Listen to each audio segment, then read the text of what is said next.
that David and all of us may have some experience with, and we'll be talking about some of the situations. Point 1.5, RS232, interface, philosophy ratio of a frozen chicken. So you'll go to court for being in breach of regulators code. Brilliant, man.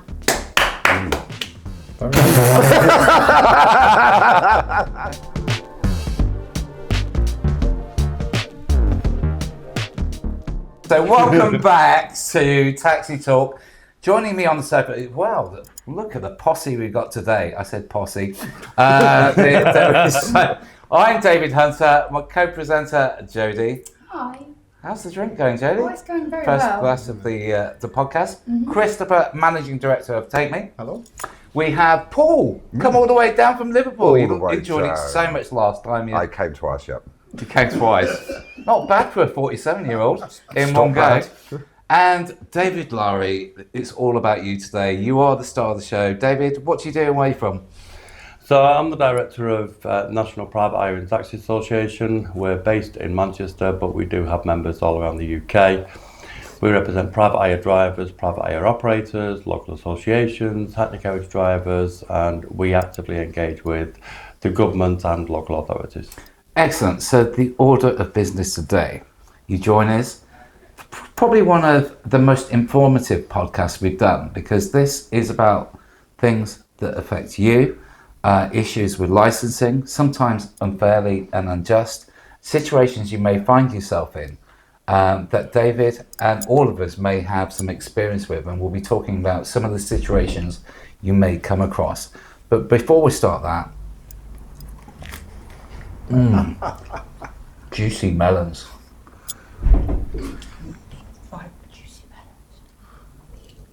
Right, so we've got the formalities over and done with.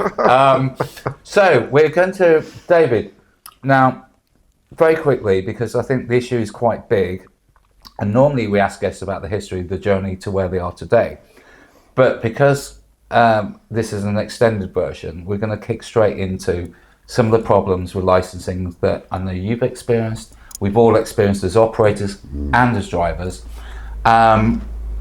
So I'm just going to sort of like gloss over how you got to here, but just tell us briefly in a couple of sentences how long you've been doing it and how you did actually become like this go-to person for licensing issues.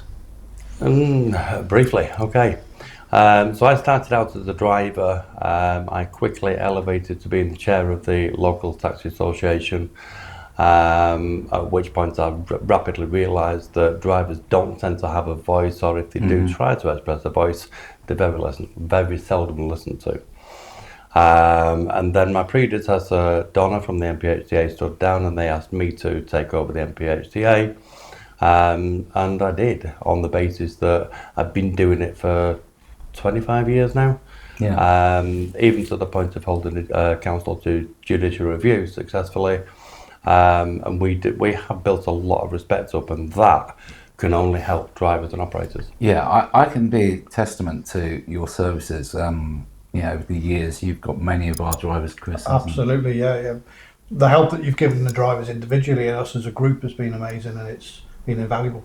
Yeah, and sometimes you attack it from different angles that we wouldn't have thought of. But you kind of like taking a situation and thinking laterally around it and coming up with solutions that we wouldn't even think were possible. And the thing is, licensing's default is, right, we're going to attack. Or most of them don't seem to know the law themselves, do they? No, they don't. And the 1976 Act, if you're outside of London, is up for interpretation, isn't it? Because it's like prehistoric. Finger in the air. Yeah, it's like, so you get all these quirky little rules from, you can go 10 miles down the road, and there must be such an array of strange different rulings. How many councils are there in the UK? 326. And what's some of the more kind of strangest rulings you've come across that have had to kind of deal with or kind of mould away from it? What an excellent question. The most recent one was Milton Keynes, where they had a full council meeting, and the ruling from that, the discussion around the full council meeting was that up until that point, they had a cap on the number of hackney carriage licences that they would issue. That's right. And it was 135. Wow, for an area the size of Milton Keynes. Yeah. But that was 13 years ago, and the current number of licenses that they had was 196, so they'd ignored their own cap for 13 years. They then introduced a new criteria where any new to license hackney carriage vehicle must be full wheelchair accessible and either full electric or full hydrogen, and then they expanded on it a little bit in brackets by saying, i.e. have no exhaust. There is no such vehicle exists. Yeah. Where do they cook up these ideas? Because they don't listen to the industry, they don't reach out Yeah, but to some of it stakeholders. is common sense, surely. Of course it is. We would think it is because, of course, we're working class. We know how it works on the road. We know how it works in the real world. And all they're doing is reading a piece of paper and thinking, well, that's a good idea, let's do that. And nobody actually reaches out and says, well, actually, is it a good idea? And if they did, to the likes of yourselves and to us, we would say, no, not really, and this is why. And I think that's the beauty of what we do. We don't just say no. We go on to explain why. Do councils kind of backtrack as soon as the driver, they might bully a driver for something trivial. As soon as the driver engages with an organisation like yours, do the councils then think, oh, these guys have got a record of like, you know, standing up for the drivers and winning? Do they back down instantly, or can they dig in and kind of dig in the feet and... It varies. Again, you've got 326 different councils, and in a lot of them you tend to get new licensing officers or new licensing managers that are trying to create a name for themselves. Yeah, reputation. Yeah. Whereas in a lot more of them, they are a bit more pragmatic and they've been in the game a bit longer, so they tend to engage a little bit more and be more logical. But, as you quite rightly said, when it's a driver that's approaching them and saying, well, hang on, you've got this wrong, it is, I know better, you know nothing, and we're not going to engage with you, you're wrong. Because it's the driver's livelihood. Exactly. So right, Exactly. so right. But when they reach out to us and then we send in an email, it's then they address it more logically, they read it in more detail, because they know that if they answer incorrectly to us, we are going to take them to task. Since this is going live, I'm not going to exactly agree that they back down. I'm just going to say that they look at it in more detail and reassess their position. It must be nice though to be able to tell the council that they're wrong about their own policies. There have been occasions, and one example of that was, I'm not going to name the council, but there was a particular council, the local authority, the local trade association, reached out to us and said, we cannot talk to our council anymore, please help, we're in consultation. So we looked at I personally looked at the policy consultation document, and I'm reading through it as I'm getting, I think it was about 13 pages in. And I rung one of the local reps up and I said, well, we can approach it on this one, this one, this one, this one, and this one, because they're all illegal. So they can't introduce those. Imagine my shock when they said, well, we're already doing that. All they're doing is consulting on a few different changes, but those aren't the changes. I went, what? So I emailed into the council and I said, right, I've been asked to look at your consultation. Here's what I found so far. These are the illegal practices that you're currently carrying out. This needs to stop instantly. I've not been paid a consultation fee to do your entire work for you, but the local trade have asked me to do it and I'm more than willing to do it on their behalf. But because there's so much wrong with it, I suggest we have a Teams meeting. So imagine my delight when they responded and said, dear Mr. Lawrie, thank you very much for your email. We do agree that we may benefit from a Teams meeting. As such, we've arranged one and we've extended the invitation list to include yourself. Me being me, I said, I don't just want it to be myself. There are other people. It's not just the Dave Lawrie show, although thank you for that anyway. But there are other people, and there may be things that I personally miss that some of the other, my other associates might pick up on. So I'd like them to be included in it as well. So a couple of days later, I got an email back, dear Mr. Lawrie, we've extended the invitation list to include yourself. We will not be extending it any further. Wow. So I emailed back again and I said, I didn't notice a question mark or a request there. I said I want those other people in that meeting. They emailed back and said, dear Mr. Lawrie, I don't know who you think you're talking to, but we are the regulator and we will decide who's going to be in that meeting and who's not. Well, at that point, the sleeves went up And I said, excellent. Take me off your invitation list. Take all your drivers off the invitation list because we will be instructing them do not attend. Carry on with the consultation. Go to your licensing committee, make your decisions, and we'll see you in court. You will not be going to the Magistrates Court, you'll be going straight to the High Court because you are in direct breach of the Regulators Code 2014, which clearly states, section 1.12, the regulator... What section was that, 1.12? 1.12. You remember that? Yeah. I'm good at what I do. Yeah, that's amazing. It clearly states, and I quote, the regulator, you, must actively engage with those they regulate and those that represent them, end quote.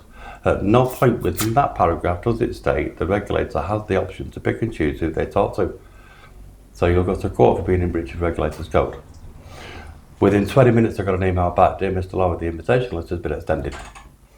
So sometimes you have to be a little bit more forceful and aggressive. That's better than ChatGPT. So I was going to say, so the answer is yes, you love telling councils that their policies are wrong. I am just amazed there. I won't ask any more questions. Do you have a photographic memory? Because Yes. your quote there.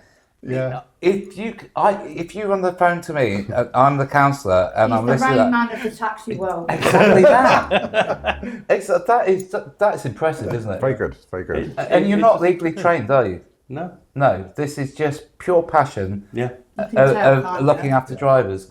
And actually, there's one thing, I mean, we don't have minds like that, David, but there's one thing in common on this sofa, and I guarantee you this, is that all of us at some point have defended drivers to the hilt. Yeah. I'm just going to ask you, what are the most common things that you have to deal with? Very briefly, the 5 most common complaints. And then what I think I'll do is I'll go around the sofa and we can put issues to David that we've had to deal with. Some, in your case, you've won, and some we haven't. So if you give us the 5 most common, so these guys at home might relate to, and what was the conclusion? So 5 most common is they've let their license lapse and they've tried to have applied to renew late. Sometimes we can get the councils to depart from policy and allow them to renew Because of mitigating circumstances. because of mitigating circumstances, and waive the requirement for some of the additional components and just so they're really giving them an extension. Yeah. But that's something to be very, very mindful, because at the end of the day, this is your business and you are duty bound to know when your license expires. Yeah, it's not that. You know? It's Same like with you know garages. when to insure your car or taxi car. You've got to know when your actual license expires. exactly. You put it in a diary, or it's Put a no- reminder on your phone. You've all Yeah. got phones. It's Put a not that reminder in difficult. If you can remember your partner's birthday, you should remember when your license. I think is you've just opened a whole new podcast. So the second one is the same, but relating to their driver licenses, and it isn't always just the driver licenses. Some of the biggest problem is the DBS. So they've let their DBS update service expire. So the card's been renewed. They've not realised that they've had to go onto the DBS update service and update the card on that platform, so that there is subscription of, I think it's gone up to £18 now, it was £13 a year, automatically renews. Then they need a new DBS.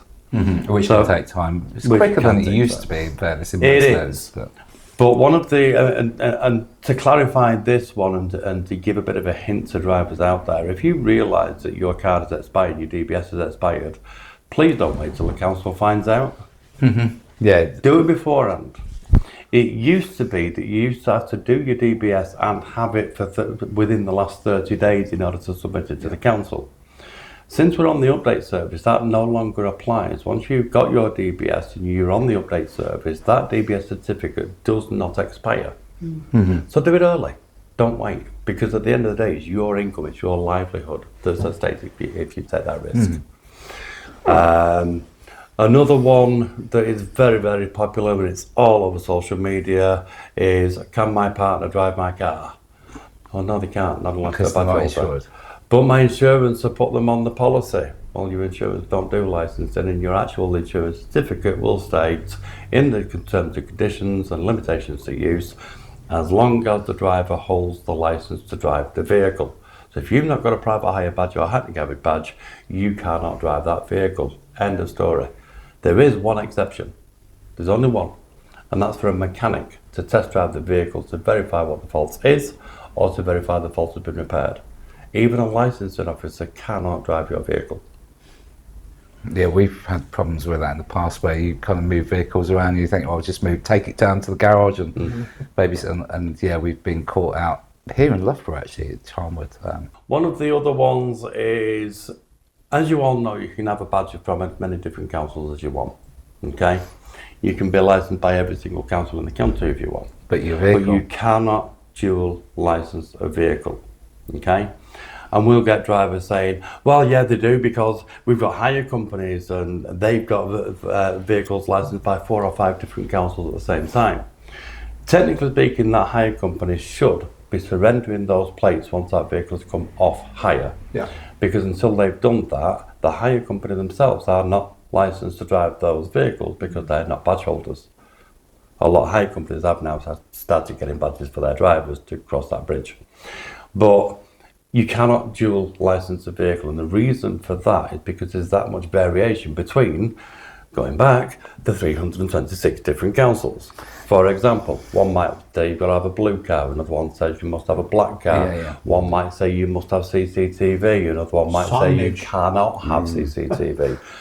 Yeah, it's going back to the problem of using people just to move cars around legitimately, where you're taking to the garage or moving a high car. Why can't we have like trade plates like they have in, they say, well, this, I'm exempt from being licensed, but I'm just literally moving the car for its own repair, its own maintenance, for the benefit of the vehicle. I love that one. And actually, that's something that some councils will try to say.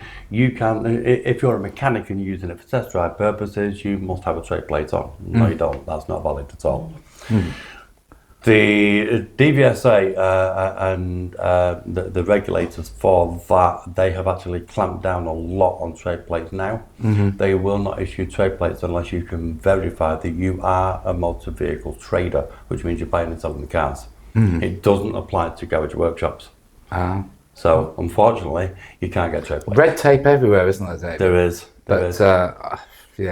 Sorry, final 5, a very quick one, and then I'm going to open it up to you guys, who I'm sure are itching to ask Dave some questions and get some free advice. I think they're itching already, to be fair. Yeah. So I think that the final one of the 5 will be, I've applied for my licenses, I've got my DBS in, but I'm waiting for the DBS certificate to come back, I've done my medical, I've done this, I've done that, I've done the other, but my badge is expired and I haven't got my new one, can I continue to drive? The answer is yes. Cartledge versus Gedling is the case law on that, and that was specifically based around the fact that Mark Cartledge had applied for his DBS, it was waiting for the DBS certificate to come back, and it hadn't arrived yet, and the council were telling him that he could not drive that vehicle, and then caught him driving a vehicle before his new badge had been issued. They tried to prosecute him, he took it to court and won. So Cartledge versus Gedling is the most recent case law. Yeah. So going around the table, we'll start here because I know you've got a story when you beat the council.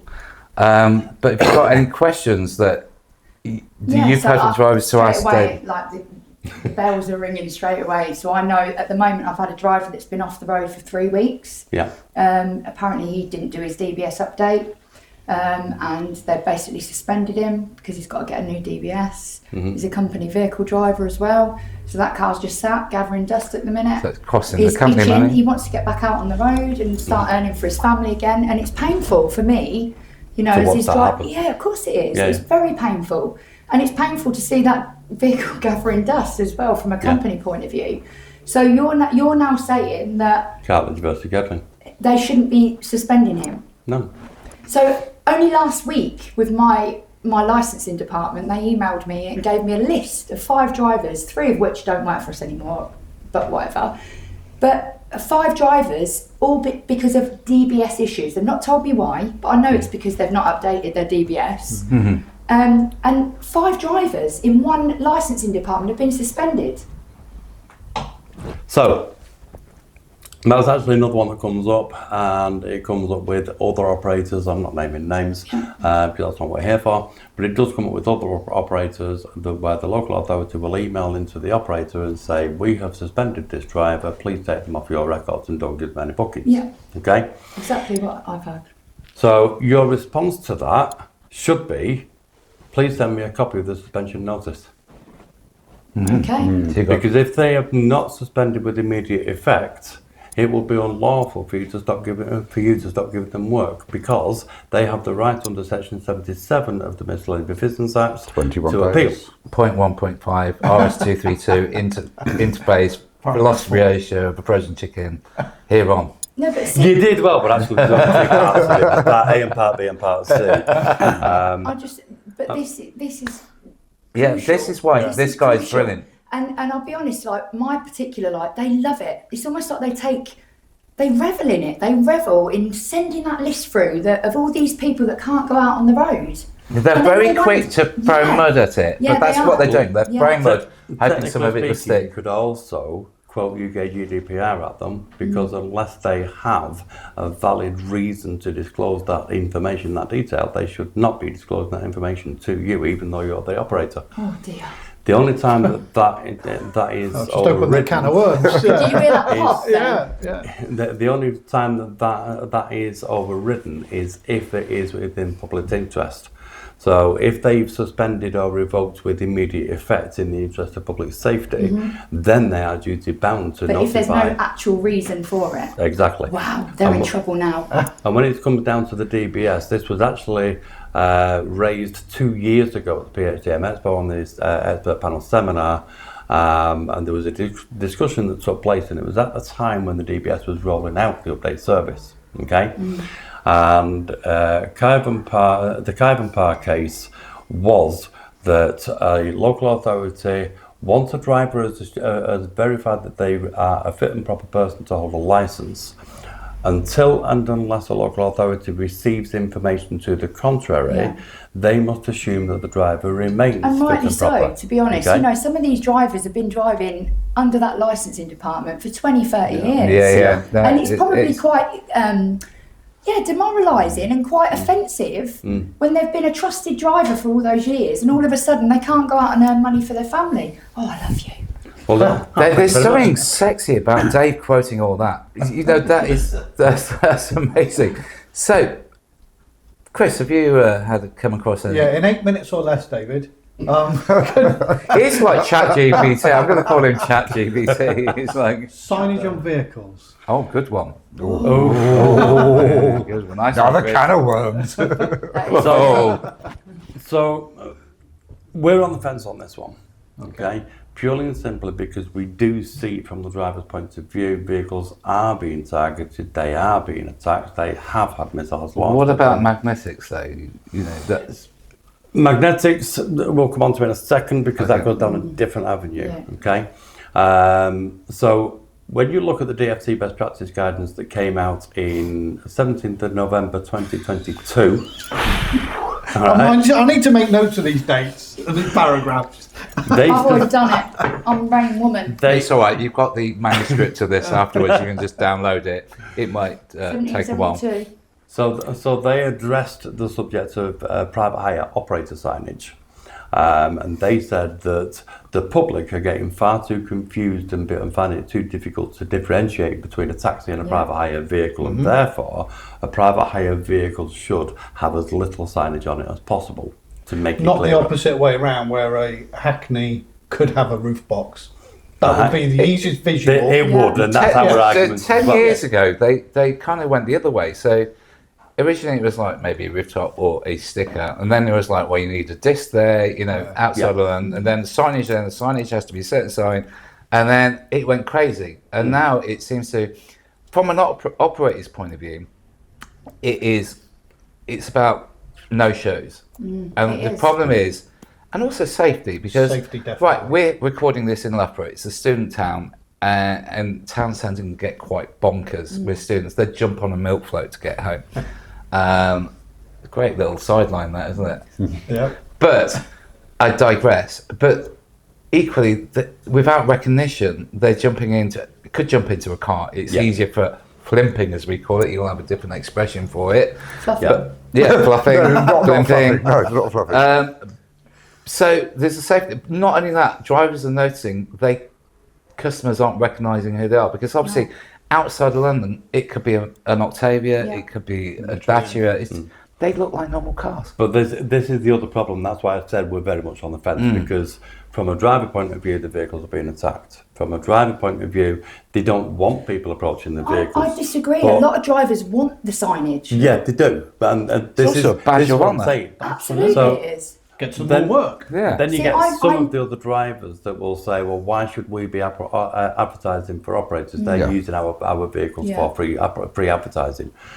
Our answer to that is, well, hang on a minute, you're relying on that operator to provide you with work, and if you're not actively encouraging your operator to do well, then how can you expect to get Exactly more that. work out of them? Yeah, I mean, my As- recent experience was the Music Barn Festival. So my biggest hurdle on last Saturday night was the fact that I had clusters of Uber drivers without bookings blocking the entrance to the whole festival. We've paid this money to sponsor and get all these drivers this work. And the ones that didn't have the take me signs, they were being turned away. You know, yet the Uber drivers were weaseling their way through with no booking. Because Did they've got the signage. Uber drivers have Uber signs on, or? No, not all of them. This is And the problem. just it. This And is there the problem. was groups of young girls just jumping into cars. Any David. car. But the other difficulty that you've got, and this is where I see a danger, and you've already pointed it out yourself, okay? I see a massive, massive danger here. Because if you've got vehicles that have got zero signage on it at all, that looks to the general public like a private car. Yeah. All right? So once they get used to the idea that they can get into that vehicle, then how do they know that it isn't actually a private car? Yeah. And it's not licensed, it's not MOT, the driver's not DBS checked, it's not medical checked, he's not gone through all the safety precautions. But the biggest problem is, when that passenger gets raped by that private motorist in a private car, it's going to be the trade that gets the blame for it. No, you're right. because- Paul, what's been your experience with it? Because you're a bit like Dave. You've got that fight. Yeah. You do think Yeah. out of the box. Well, I think firstly, my experience dealing with councils. Now, my licensed council, I get on with them very, very well. We have an agreement that it's business, not pleasure. So if I push, then it's business. If I'm chatting about nonsense, it's pleasure. But one of the things I find is that they have these ideas of how things should be. They have zero basis in either Reality. A, the 76 Act, or B, their own guidebook. And I'll do very quickly, two recent issues. One was with the door sign size, and I presented a door sign size that was 59 centimetres by 21.5 centimetres with the word private hire only, an inch, 1.2 inches tall, covering 82% of the width. My restriction, it's very important that you know this, because the restrictions are, it has to be 76% of the width or more, and an inch tall or more. You And it has remember your to be- inches in sizes, girth. don't you, Yeah. Paul? Listen, I'm a gay man, sizes are very Yeah. important. Yeah. Size Size is is important. important. So I presented them with this door sign, and they said that's firstly the person said private hire only isn't big enough. I said, I think you'll find it is blah blah blah blah. Then they said the door sign is too wide. I said, is it? How wide is it? Well, don't you know? I said, I do, but off you go and measure. It comes back 59 centimetres. So what's the maximum width? So the person went to 50 centimetres, 500 millimetres. I said, I think you'll find, according to your March edition, that 610 millimetres, or, as a very clever Carol Vorderman moment, 61 centimetres is your maximum width. You'll find I'm 2 centimetres under. Can I get it sorted? Thank you. And it was done. But my issue with that particular situation was one-man band operator spends 40 quid, because we all know, as operators, we can get door signs for, I won't say pennies, because some of us might charge our drivers for door signs, so we get them for an expense, and I won't out any of us to what cheap prices we pay. But a single operator might pay £40 for two door signs singularly. He might then go to the council really proudly with his door signs. They turn them away, even though they are legal, with their own documentation.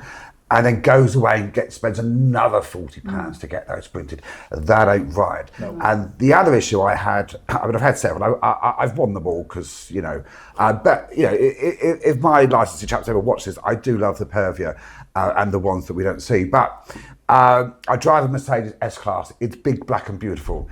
And calm yourself, David. Why are you both looking at me for?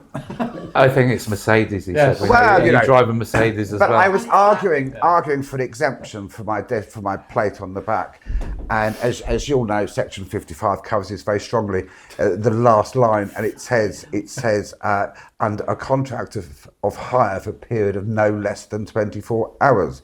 Yeah. So I promptly proceeded to write up a lovely contract from Elite, booking this vehicle for 24 hours a day, 7 days a week, 365 days a year.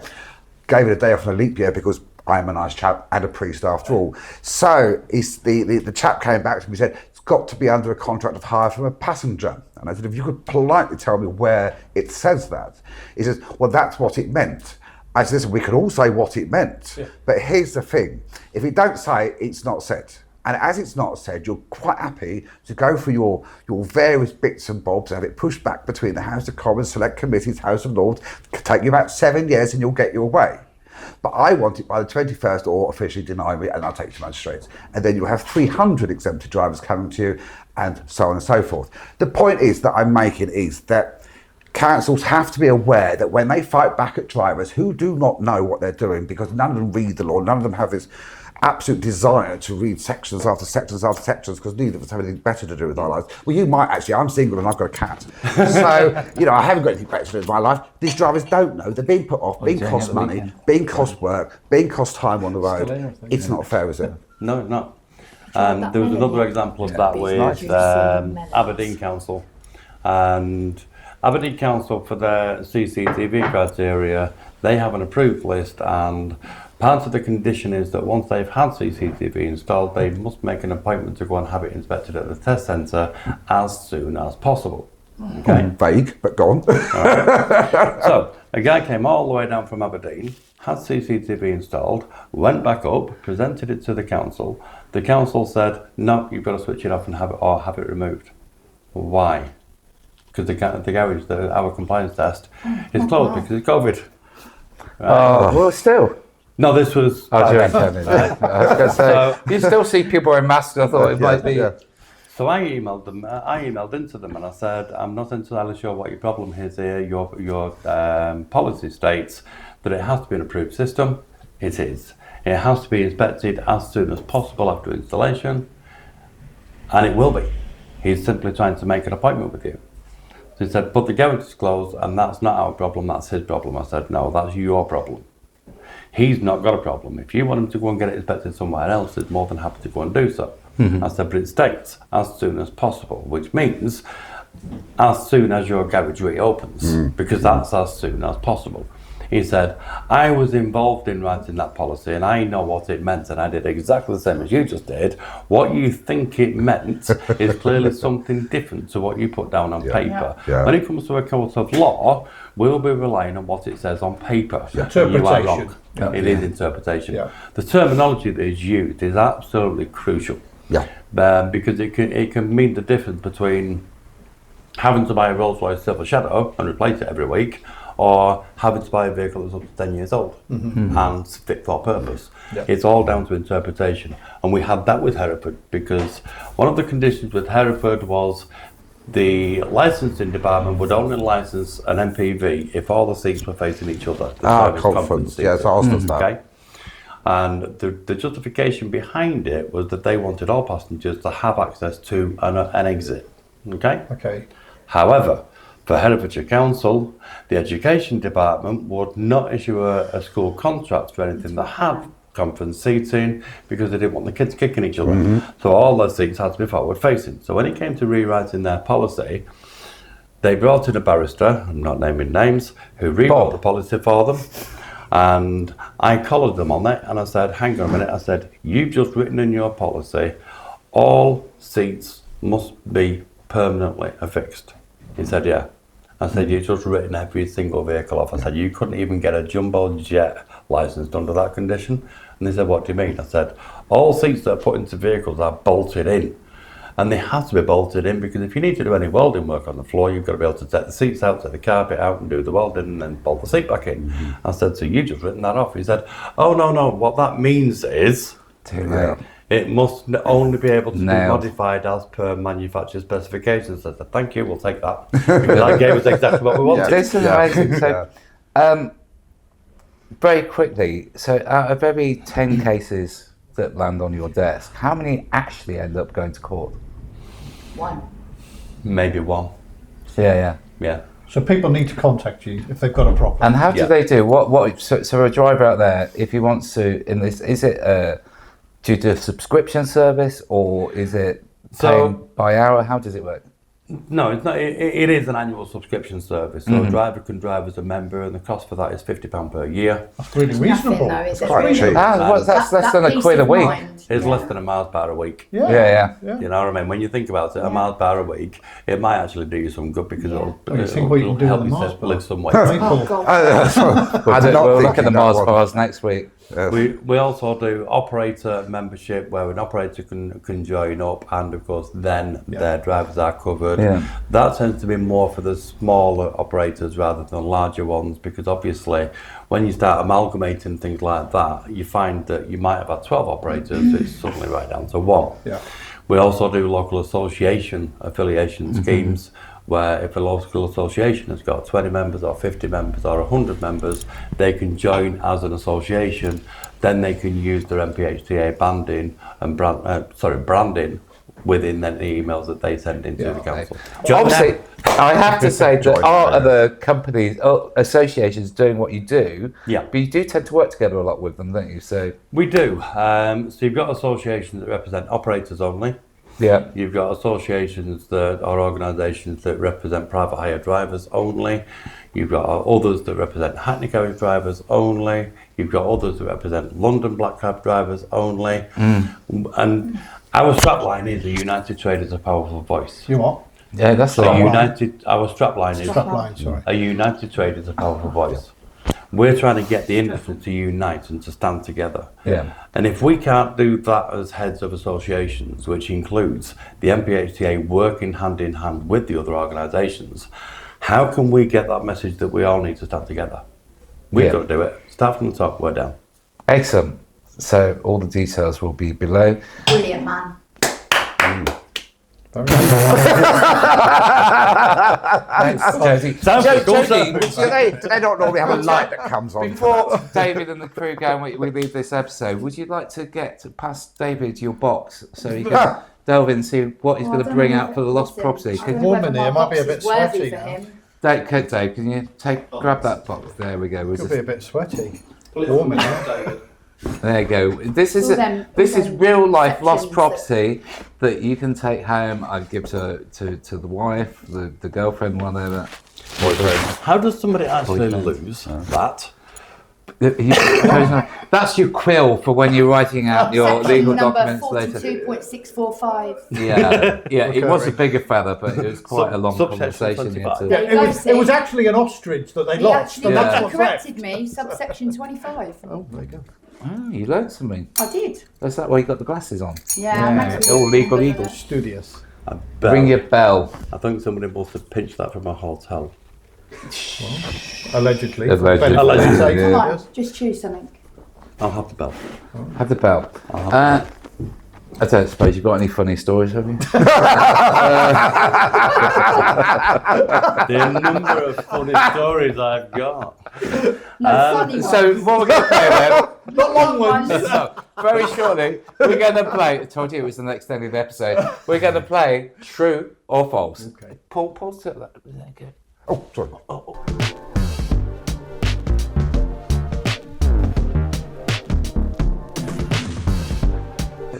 It is a story, and it's something for you to decide whether it's true or false, but it's for a different one, okay?